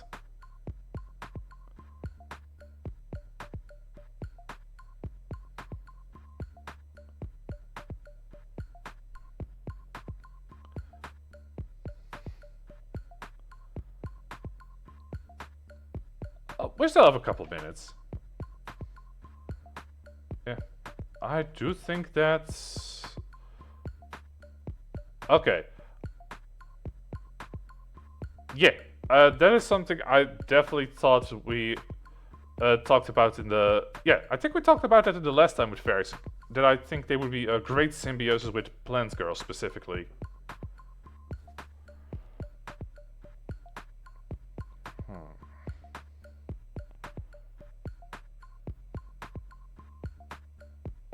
Yeah, it's a shame I didn't upload it. Plants Girl.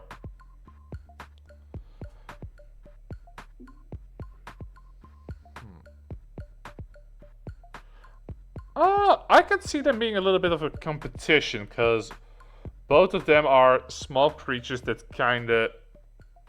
Never mind, I just realized some of the insect girls we had were like more like human-sized.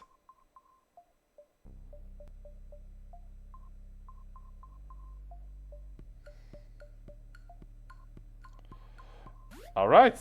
And then there's the one that are more humanoid-sized with the insect girls, and they are the ones hunting the fairies.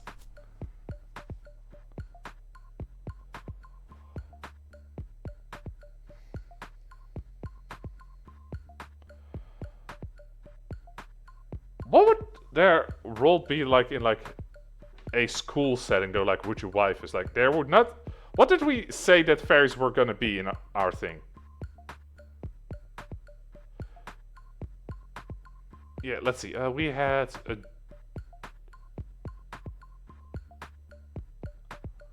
I think... let's see. We had a gin as cafeteria.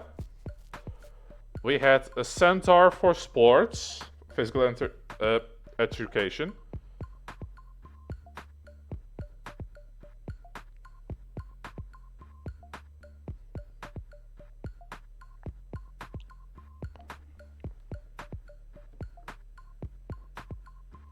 Yeah. Yeah, that's definitely a joke that we made.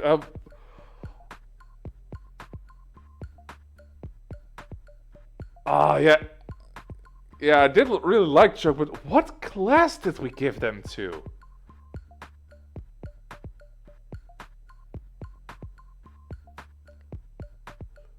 Yeah.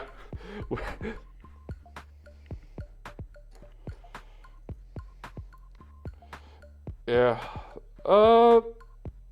I think that's it. And this is definitely going to be the last Would You Waifu of the year.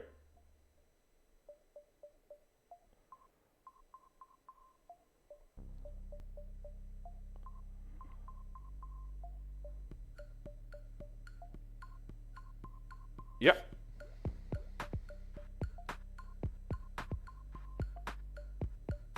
We might try something else. Yeah. Happy holidays, you fuckers!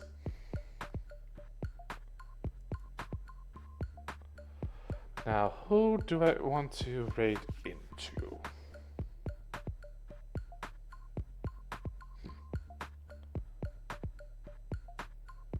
Oh, right, yeah.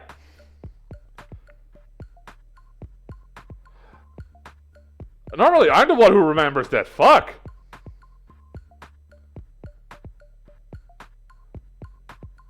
So, all right. Man, it feels weird that I'm the one being asked first, but fair enough. We're dealing with fairies. Everything is upside down. Okay, so general, I'm gonna go with a honestly kind of a low 3 because I don't see myself really needing to interact with them. They're not. We haven't really discussed what ambrosia does to people.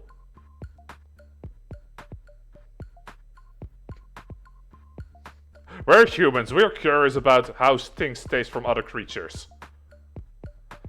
It's why you're invading me for milk. Humanity. Yeah, so general I'm gonna go with a 3 because 1, I wouldn't really interact with them. 2, fairies are just assholes, and knowing me, I am way too gullible to deal with them, and I would be bankrupt within a week. Waifu rating. Since we kind of made them a little bit more, like, eldritch, unsettling, I'm gonna bump it up to a 7. What about you?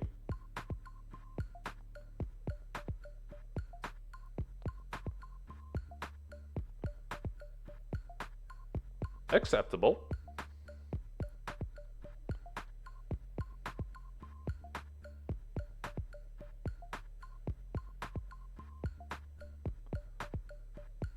Yeah.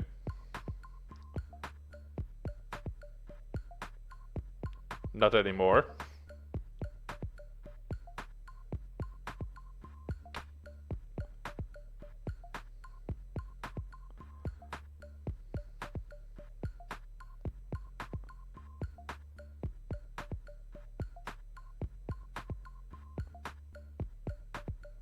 Yeah. I would like to say I do like the aesthetic of like having like a fairy sitting on your shoulder. Yeah, like I just wanted to put that out there. Like I always loved the aesthetic of like having a quote unquote helpful fairy near you. Yeah, that is. You know what? Yeah, because I kind of forgot about that aesthetic. I'm upping my 3 to a 4. Yeah, I could definitely see where you're coming from.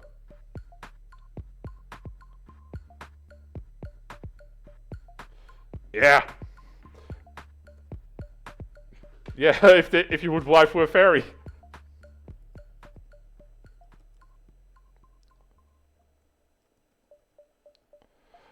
Sorry, what was that you were kind of cut off there? Yeah.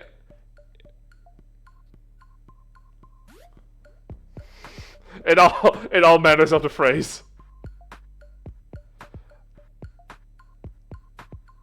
If porn physics exist and they are stretchy, curiosity tab.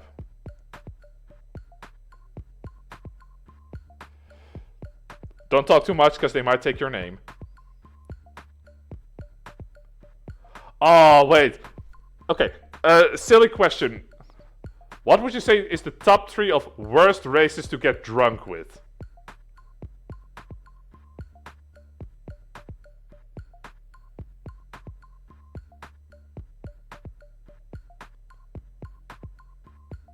Yeah.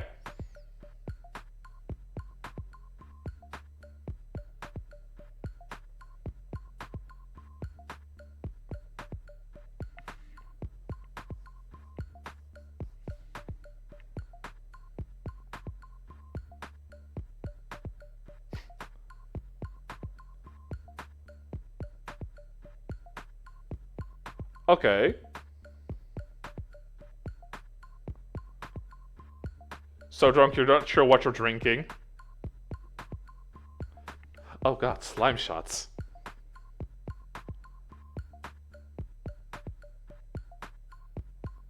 No, I mean like slime girl shots.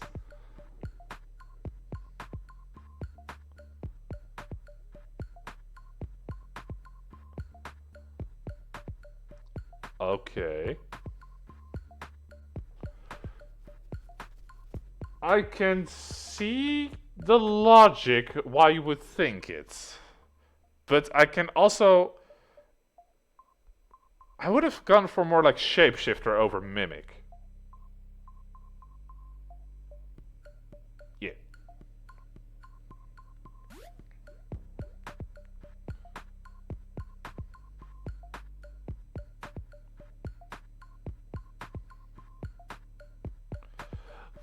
Were you always, you know, bald? Okay, so my top three, mostly because of consequences, are gonna be Jin, Fairy, and probably also Shapeshifter.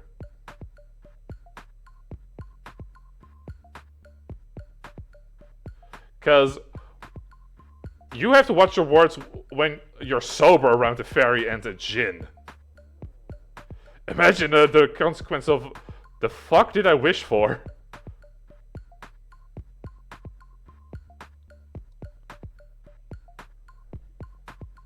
You know, I know who we're gonna raid into the monster fucker of the internet, Tiefling Melissa.